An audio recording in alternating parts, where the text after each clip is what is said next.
आप सभी को जय यीशु की। मैं फादर आलोक नाइक आप सभी का बरेली धर्म प्रांत के सत संचार यूट्यूब चैनल में हार्दिक स्वागत करता हूं। आज के दिन में हम सभी यूदित की पुस्तक पर चर्चा करने वाले हैं और आज के इस चर्चा में हमारे साथ भाग लेने वाले हैं आदरणीय फादर विवियन फर्नांडिस। फादर विवियन फर्नांडिस, आपको इस सत्संचार स्टूडियो में हार्दिक स्वागत है। फादर विवियन फर्नांडिस बरेली धर्म प्रांत के एक पुरोहित हैं। बहुत ही सरल और विनम्र पुरोहित हैं। वे बरेली धर्म प्रांत में विभिन्न पल्लियों में सहायक पल्ली पुरोहित के रूप में तथा प्रधानाचार्य के रूप में अपना सहयोग देते आ रहे हैं और वर्तमान में वह काशीपुर के मारिया असुम्ता स्कूल के प्रधानाचार्य है। तो आज के दिन में फादर जी इस चर्चा को आगे बढ़ाने के लिए और इस चर्चा में भाग लेने के लिए इस सत्संचार स्टूडियो में आपका हार्दिक स्वागत है। बहुत बहुत धन्यवाद। तो फादर जी, इस चर्चा को आगे बढ़ाते हुए इस ग्रंथ के बारे में कुछ सवाल मैं आपको पूछूंगा और हम सभी इस सवाल से आपसे इसके बारे में कुछ सुनेंगे।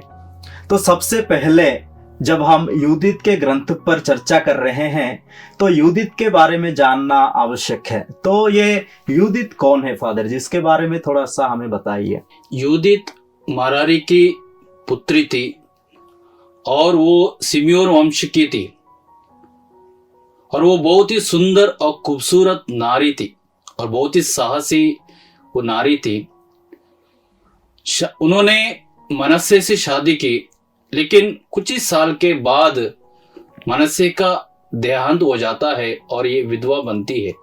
तो फादर जी, यूदित जिसके बारे में आपने बताया कि एक साहसी और सुंदर नारी थी, तो ये पुस्तक जो यूदित की पुस्तक है, यह पुस्तक किसने लिखी है या कब लिखी गई है, इसके बारे में थोड़ा हमें बताइए। यूदित के पुस्तक के लेखक के बारे में कहीं पर भी जिक्र नहीं किया गया है और इसका लेखक अज्ञात है। कुछ विद्वानों का कहना है ईसा पूर्व 100 शताब्दी पहले इसको लिखा गया है। तो इसका जो कब लिखा गया है इसके बारे में हम लोग जो है स्पष्ट रूप से नहीं जान पाते हैं, पर कुछ विद्वानों का कहना है कि ईसा पूर्व 100 साल पहले, प्रभु यीशु के 100 साल पहले लगभग जो है इसे लिखा गया है। ठीक है फादर जी। तो फादर जी, इस पुस्तक का मुख्य विषय क्या है, इसके बारे में हमें थोड़ा बताइए। इस पुस्तक का मुख्य विषय है यूदित जो हेलोफर्नेस का सिर कटवाती है और इजराइल के लिए वो विजय दिलाती है, यही उसका मुख्य विषय। ओके, तो यूदित किस प्रकार से इजरायलियों को मुक्ति दिलाती है ईश्वर की कृपा से, वो एक मुख्य भूमिका निभाती है इसमें, इसके बारे में हम लोग देखते हैं और यही जो है इस किताब का मुख्य विषय है। तो ठीक है फादर जी, इसके मुख्य विषय के बारे में हम लोगों ने देखा है। तो इस किताब में हम जानते हैं यूदित एक मुख्य भूमिका निभाती है और इसके साथ साथ और कौन कौन है और मुख्य भूमिका कौन निभाते हैं, इनके बारे में थोड़ा हमें बताइए। यूदित इस पुस्तक का मुख्य नायिका है क्योंकि यूदित हेलोफर्नेस के तंबू में चली जाती है और वहां पर वो ईश्वर की शक्ति से हेलोफर्नेस का सिर काट के लाती है और इजरायलियों को जीत दिलाती है। इसलिए यूदित इस पुस्तक का मुख्य नायिका है। और उसके बाद हम देखते हैं हेलोफर्नेस इस पुस्तक का खलनायक है क्योंकि वो इजराइल पर कब्जा करना चाहता था, लेकिन वो ऐसा नहीं कर पाता है। और उसके बाद और एक पात्र हम इसमें देखते हैं, वो है नेबुकदनेस्सर, जो राजा था, जो पूरे राज्यों को अपनाना चाहता था, लेकिन वो ऐसा नहीं कर पाता है। और उसके बाद हम देखते हैं इज़राइल का राजा उज्जिया, जब लोग दुखी थे, कष्ट में थे, तब उज्जिया के पास आके कहते हैं कि ये अच्छा है कि हम आत्मसमर्पण करें, उनका गुलामी में रहें। लेकिन उज्जिया कहता है हम 5 दिन इंतजार करेंगे, शायद ईश्वर हमारी मदद करेगा। लेकिन इसमें हम देखते हैं उज्जिया भी ईश्वर पर पूर्ण विश्वास नहीं रख पाता है और वो कहता है अगर 5 दिन के अंदर अगर ईश्वर मदद नहीं करेगा तो हम आत्मसमर्पण करेंगे। तो फादर जी, आपने बहुत ही सुंदर तरीके से हमें इसके विषय में बताया है और साथ ही साथ इसके जो मुख्य भूमिका जो निभाते हैं, किस प्रकार से यूदित एक मुख्य भूमिका निभाते हुए एक इस पुस्तक का नायिका है, इसके बारे में आपने सुंदर तरीके से बताया है। आपको बहुत बहुत धन्यवाद। तो फादर जी, और थोड़ा सा इसके बारे में थोड़ा आगे बढ़ते हुए, इस किताब को कितने भागों में विभाजित किया गया है, इसका डिफरेंट पार्ट्स के बारे में थोड़ा सा हमें और बताएंगे तो हमारे दर्शकों को इस किताब के बारे में समझने के लिए थोड़ा सा और भी मदद होगा। तो इस किताब के क्या क्या भाग है, अलग अलग भागों के बारे में थोड़ा बताइए।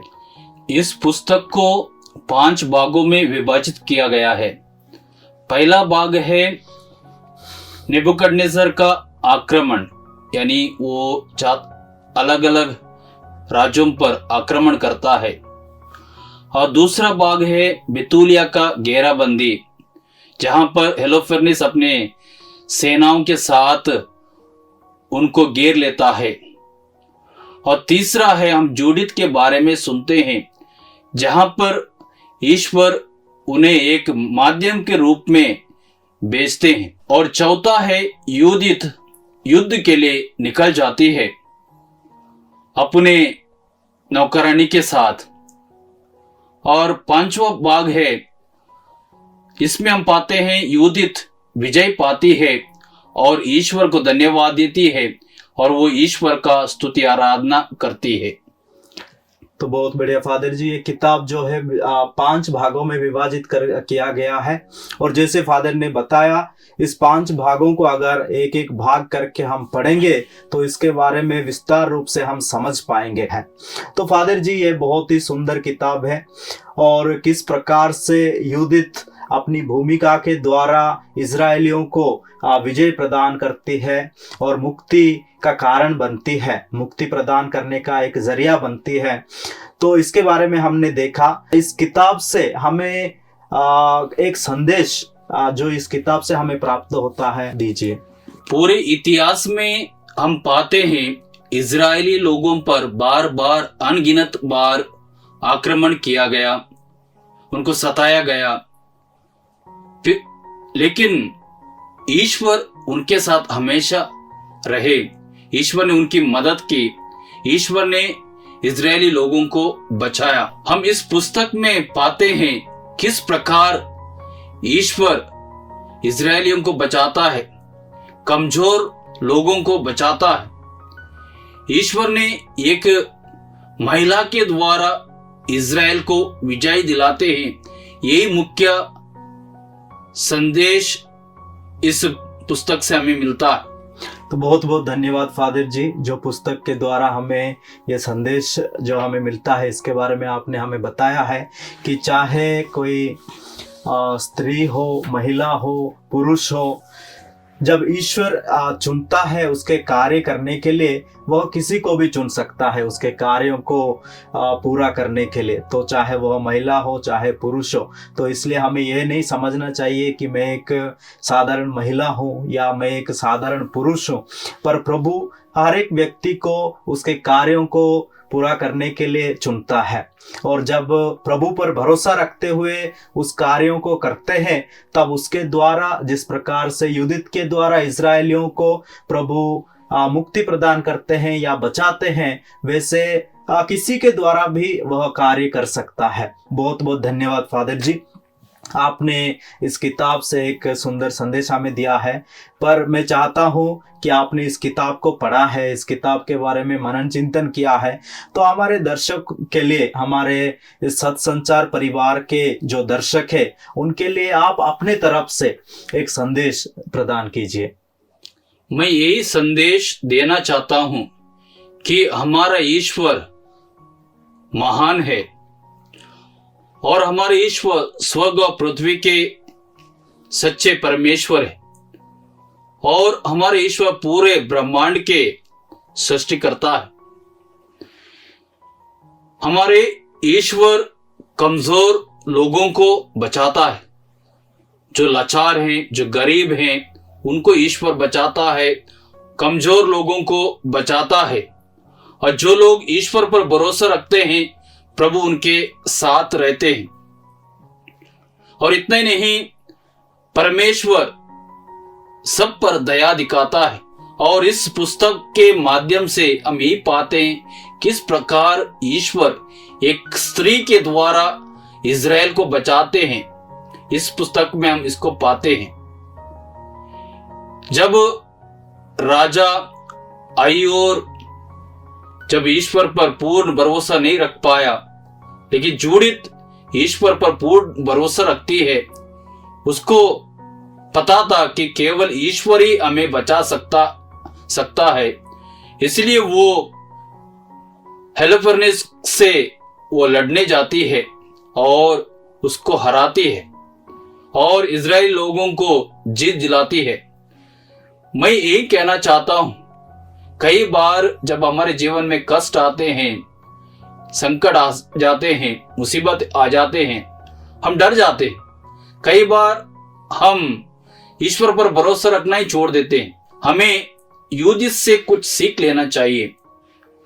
जब हार उनके दरवाजे पर थी, फिर भी यूदित ईश्वर पर दृढ़ विश्वास करती है और पूर्ण विश्वास करते हुए वो आगे बढ़ती है।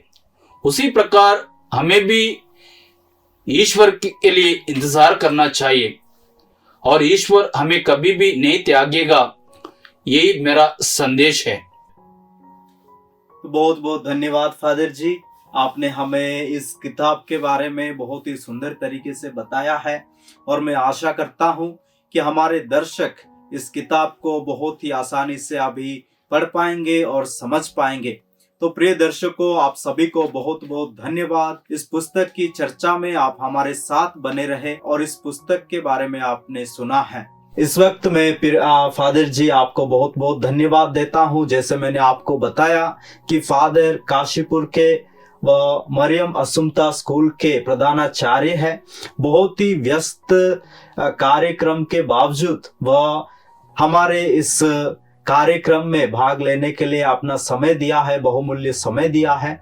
इस समय के लिए फादर जी आपको बहुत बहुत धन्यवाद। बहुत थैंक यू सो मच। तो प्रिय दर्शकों, और एक पुस्तक के साथ हम अगले हफ्ते फिर एक बार मिलेंगे। तब तक के लिए हमें विदाई दीजिएगा। इस चैनल को जरूर आप सब्सक्राइब कीजिए और आपके दोस्तों के साथ शेयर कीजिए। बहुत बहुत धन्यवाद।